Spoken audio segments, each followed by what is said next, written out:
In this tutorial, we will learn how to manage users in a MUELE course. And specifically, I want to look at the different enrollment methods that are available.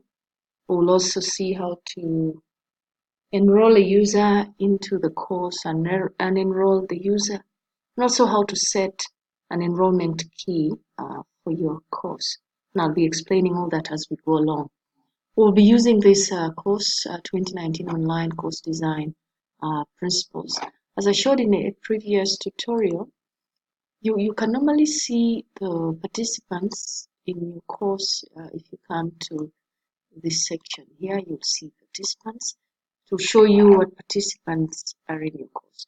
And in this case, you can see that for now, there's only one participant in the course, Abigail, and that participant has the role of a teacher in the course. That's the only participant that is enrolled in this course.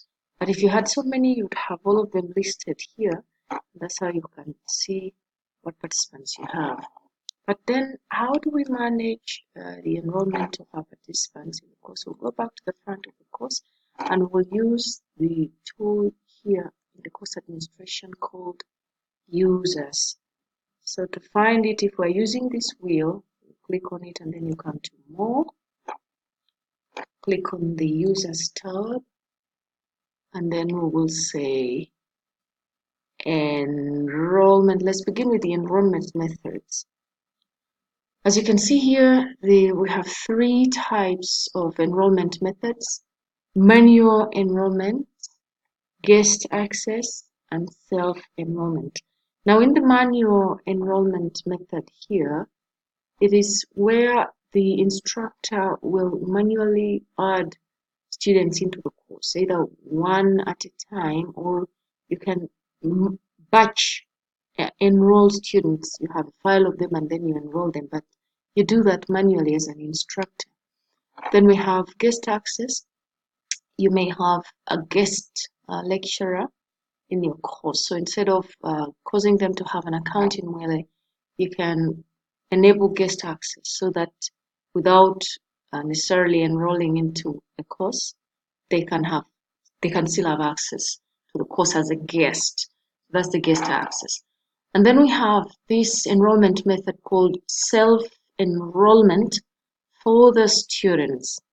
Now, an instructor in a course can open up this self-enrollment. You can enable it when you come to this edit section. Currently, it's disabled. That's why you see the I is crossed. It's disabled. But you can usually enable self-enrollment, as we shall see, so that the students can enroll themselves into your course. As long as you've set it up and it's open for them to enroll, you don't have to do it yourself as an instructor. The students can enroll themselves if self-enrollment is enabled. So we'll come back to self-enrollment and activate it and then see how to set an enrollment key so that the students can access your course. But for now, I want us to go back to the course itself. And when we go back to the users, in our course, enrolled users, we've been looking at enrollment methods. We want to go to the enrolled users and be able to add users or students or participants manually into the courses and instructors. How do we do that? When you go to the enrolled users, they will be listed here by name. And then to enroll a user or add a user, click on enroll users here.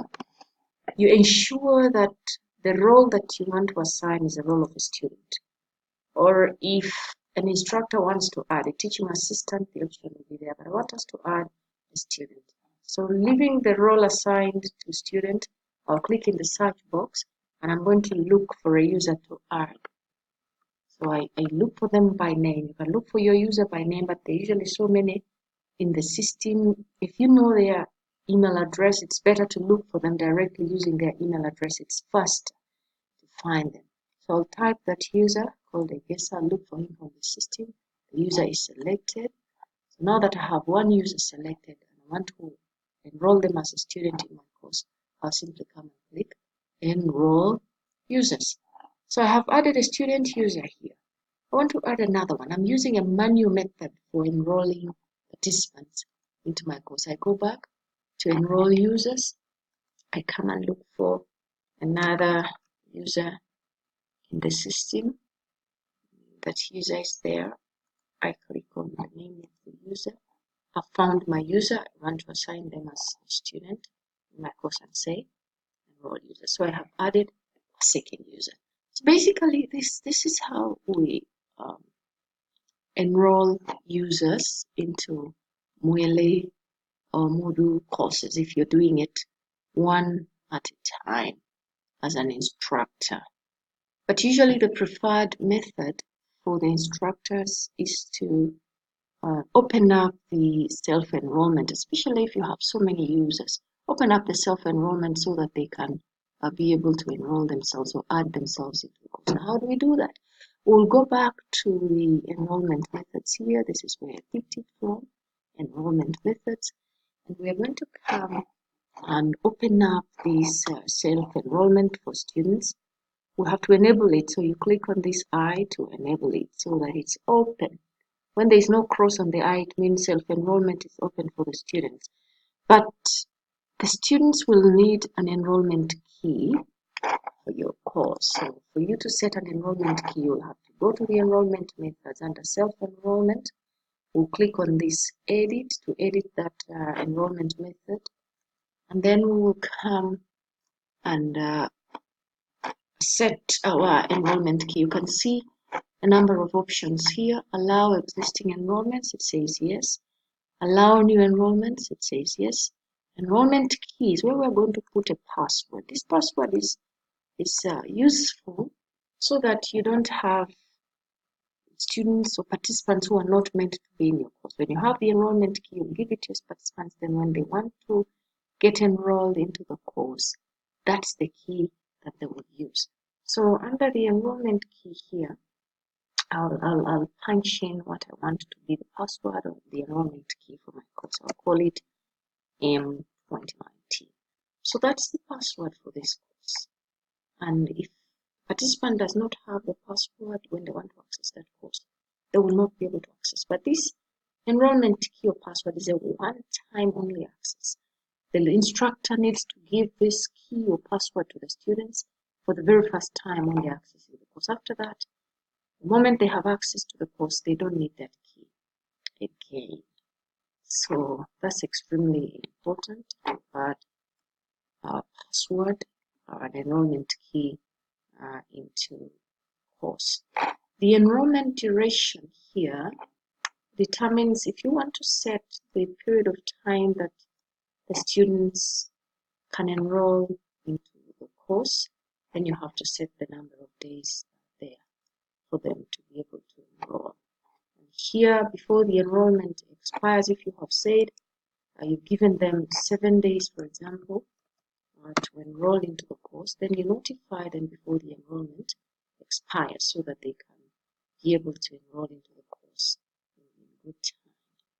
And then the start date and the end date, if you want to set the period within which your participants can stay enrolled in the course, you can set. You can say 9th July 2019 up to maybe 20th of August. It could be 2020. Maybe you want to give them almost a year to be in the course. But after this end date, the students will be automatically unenrolled from the course. So that's why it's important that you be mindful of the period within which you want the students to stay enrolled into the course. If you think that you will kind of forget before you're done with the course, then keep it disabled. Keep it disabled. And then this part is the course welcome message. This is a course welcome message, and you need to set from whom the message goes out from. Normally the course contact, who is the teacher. So you can type in the welcome message for the students and say, hello, welcome to this course, which will run from July 9th, 2019. Please read the course instructions. Please read through. Please read through the course instructions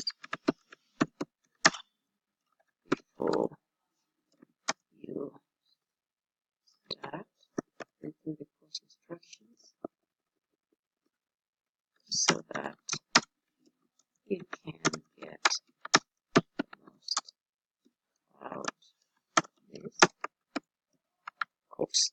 Now, when you set a custom welcome message, any students who enrolls into your course for the first time will get this message. This is very useful because it will guide them on what they need to do, what they need to know as they embark on the course that you have for them.